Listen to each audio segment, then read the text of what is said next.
around you.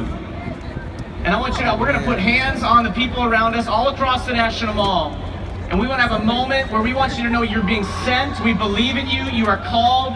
God has told you to go. We're believing in you as a generation. And I'm going to have Dr. Tony Evans lead us in a prayer of commissioning for you right now, for this generation to follow Jesus into the hard places, into the rough places, when it's not easy, when it's not popular. Listen, today, it's easy to be a Christian on this National Mall. There's a bunch of us here.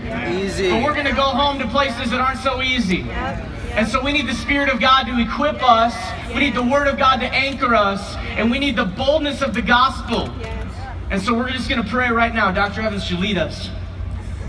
Heavenly Father, we come in the name of the risen Son of the living God, Jesus the Christ. We come unapologetically. We come publicly to declare our commitment, our confidence, and our dedication to the cross and the redemption that it offers all men who place their faith in the finished work of Jesus Christ. But we not only want to be those who have been given free tickets to heaven, but impactful responsibilities on earth. We not only want to be people who have been given privileges in eternity, but responsibility in time.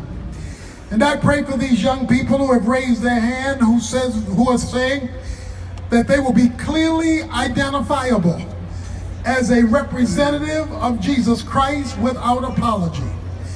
That they will let it be known that their faith is in Him, their confidence is in Him, their commitment is to Him, and they are representatives of Him in every sphere of their life, at home, at work, at school, at play.